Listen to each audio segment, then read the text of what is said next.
Hey everybody. Hey. Welcome to hashtag Pastor Besties. I'm Nicole. I'm Melissa.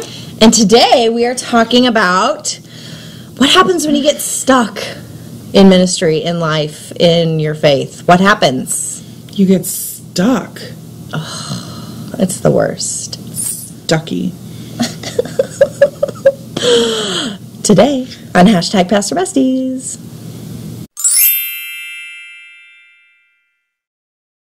So, have you ever felt stuck, Melissa? Oh my gosh. Like when the computer cursor is just mocking you, like, you should write something. I could do it better than you.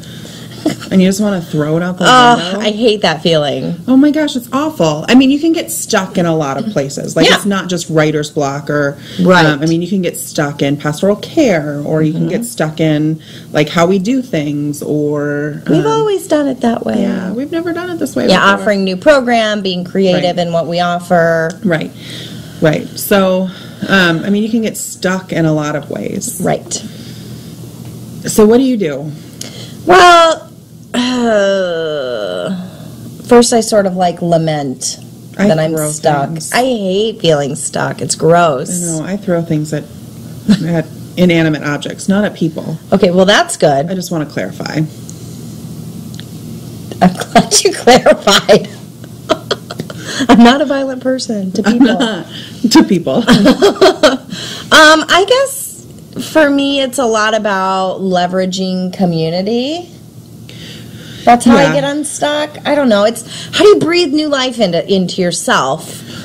That's the question. Well, so when I get incredibly frustrated, like I just shut things down. Like I close the computer, I turn it off, I come back to it later. When you start being glitchy like your phone and you're like, why is my phone acting like this? Oh yeah, I haven't turned it off in 12 years. I think it's Anne Lamott says that everything works better when you turn it off, including yourself. She's so good.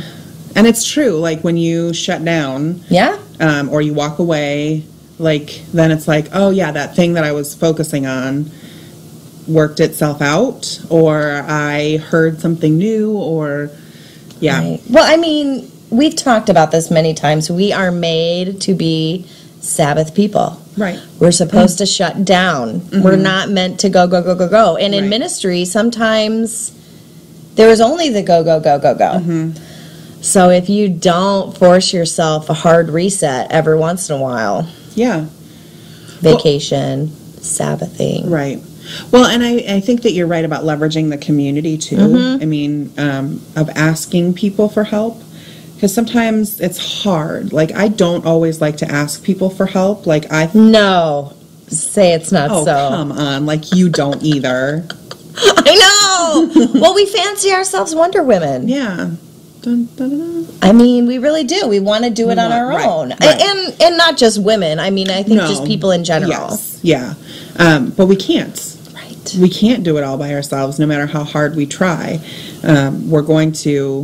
Something's not going to work in the process.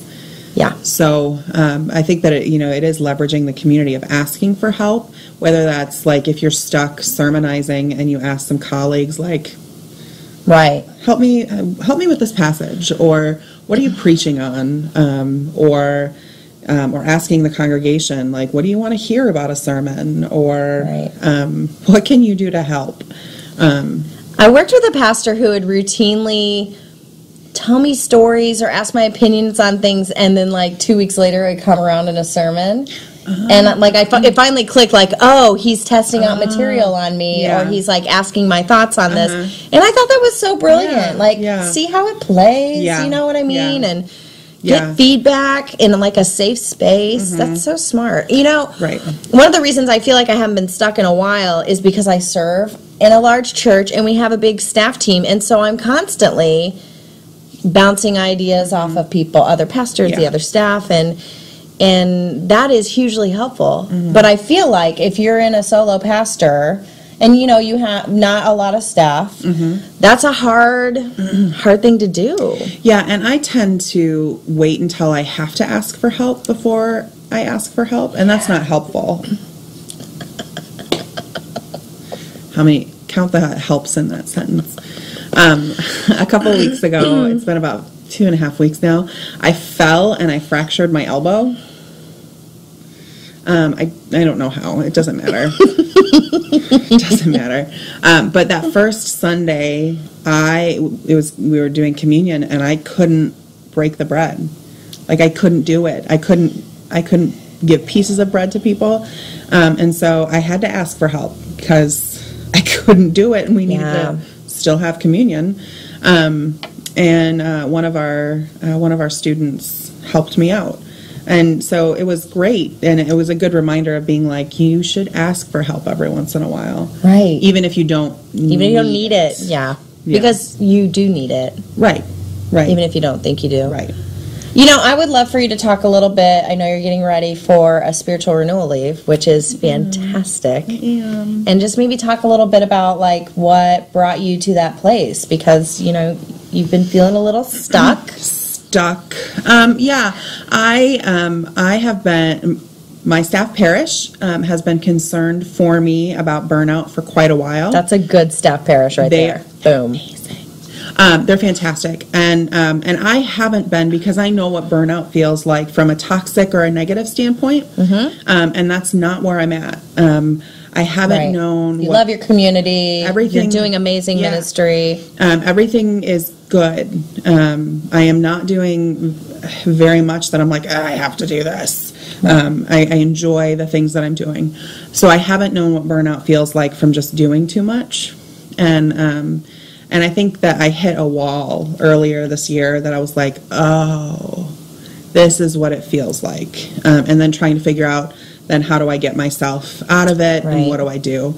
And the hard reset is really the best way, because I haven't been doing, like the soft resets. You should go back and watch some hashtag Pastor Besties episodes. There were some really good ones. So I'm taking a month off of spiritual renewal, and I'll spend time with friends and colleagues. So good. Laugh and eat and have good food and laugh. I said laugh Good already. conversation. Good conversations. Yeah. I'm not a walk in the woods kind of girl. Shocking. I know. And so I want to meet those raccoons. Traumatized. So spiritual renewal looks different for me than it probably looks for you. Yeah, absolutely. And I think that's okay. But part of it is to help me get unstuck. Right. I think that the lesson that we can take away from your situation is surround yourself with people who are going to help you know when it's time for the hard reset. Yeah. So I'm so grateful that you have a good staff parish. Not everybody has a staff parish that is like in tune with that. Yes. Not that they don't want to be, but maybe they just aren't, or some people really they don't get it. Right. Yeah. And so if your staff parish can't do that for you, then you need colleagues in ministry or laity. Like laity, you should ask your pastor, when was the last time you took spiritual renewal leave? When was the last time you took vacation? When did you last hard reset? Because sometimes we need to be held accountable. A lot of times. Because ministry can be nonstop. Hamilton reference. So I just, I feel like we have to have those people in our life that are going to be like, Melissa, you have to take some time. You're not okay. Yeah. I can tell you're not okay. Yeah. Everybody that I've told when I'm like, I'm taking a month of spiritual renewal, nobody's been like, what? That's shocking. Everybody's been like, oh yeah, that makes sense. Thank you for when you told me, I was like, yes, that's amazing. Because, you haven't been yourself. Yeah. And that's okay. I've just not been the best version of myself. That's a good way to put it. Yeah. And so I'm working on a hard reset. To get unstucky. Oh, well, if you are stuck, we hope that you'll reach out to somebody and get some help, get some thoughts, get some, mojo going. Yeah, something. There's all sorts of ways you can do it. Sometimes it's also not just colleagues that you need to talk to, but sometimes you need professional help. So sometimes you need to see a therapist or a counselor, and that's just as important to remember and to do as it is to reach out to friends. Absolutely. So whatever you need to do. The more you know from Pastor Besties. Oh, we should have like the Zing, yes. Jeremy will work on that for us. I'm right? sure he will. I'm sure. So leave some comments in the comment section of like how you get unstuck. What do you do?